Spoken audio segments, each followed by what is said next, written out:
EVs catch fire more often than internal combustion engines. The news tells us that EVs are the most dangerous thing on the planet. They catch fire all the time.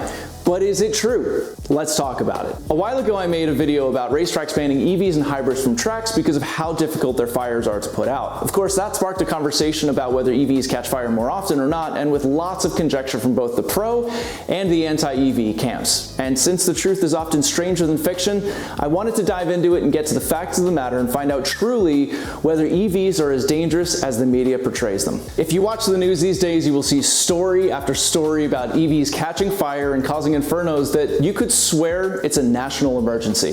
Teslas, Chevy Bolts, and more are breathlessly covered in excruciating detail.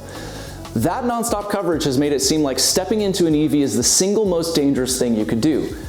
But is it? Let's start with the difference between an EV and an internal combustion engine so we can understand the risks. When you think about it, an internal combustion engine basically runs on tiny controlled explosions thousands of times per minute.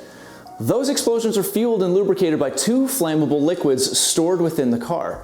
So obviously, because no matter how perfectly you build things, reality has a way of making things messy, and because things like car wrecks exist, those flammable liquids have a tendency to get outside the tanks and ignite.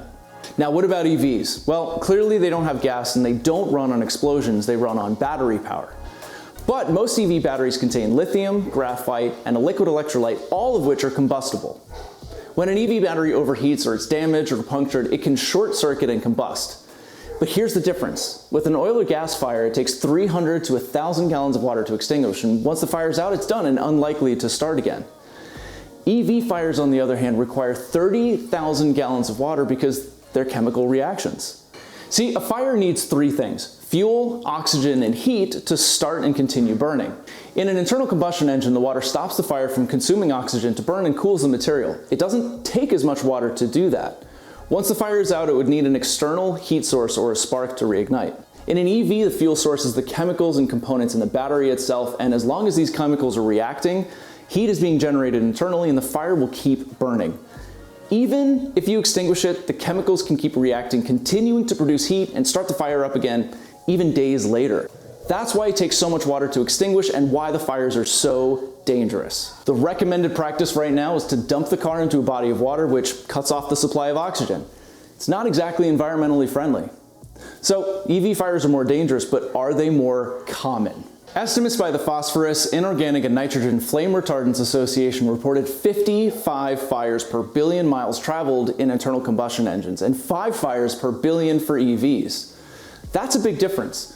According to their data, internal combustion engines are 11 times more likely to catch fire than EVs.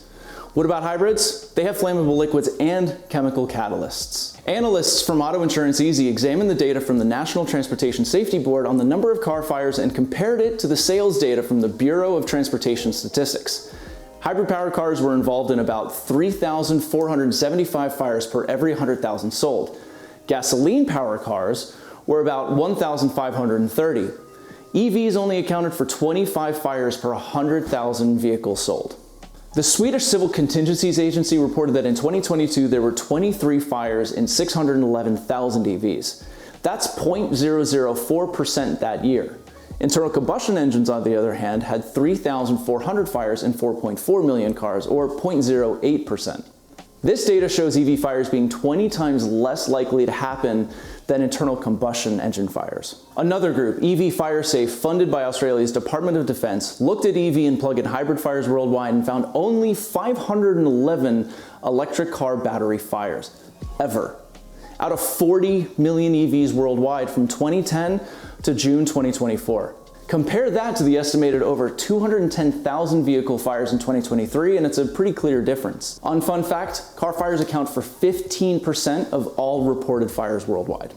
Looking at the data, there was an increase in EV fires from 2021 to 2023, accounting for 30% of all EV fires due to faulty battery cells from two major brands.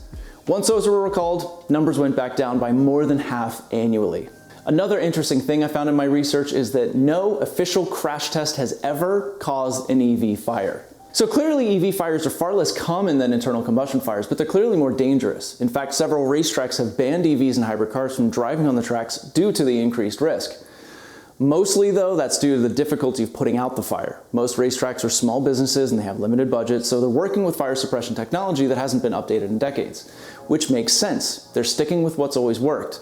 And the same story applies for most towns and cities in the United States. Their fire response is mostly a water-based response. With EVs becoming more prevalent, companies have been researching how to deal with electric fires, and several have come up with solutions that can extinguish EV fires more quickly and more safely.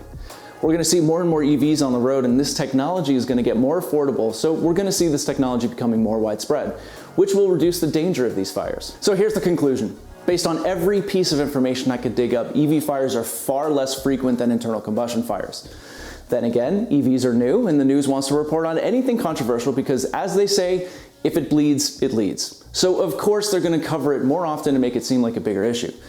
And look, I get that a lot of gearheads don't like EVs, but in my opinion, EVs are a significant part of the future, but they're not necessarily built for us. They're built for the people who look at their cars as appliances, just a machine to get them from point A to point B.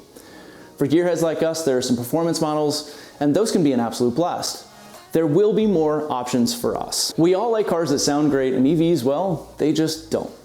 That being said, keep your opinions about EVs if you don't like them, but let's be fair, they're not more dangerous. If anything, they're much safer than the loud and fast cars we love, as much as we hate to admit it. So what do you think? Let me know in the comments. I'm Chaz Forster. Thanks for watching.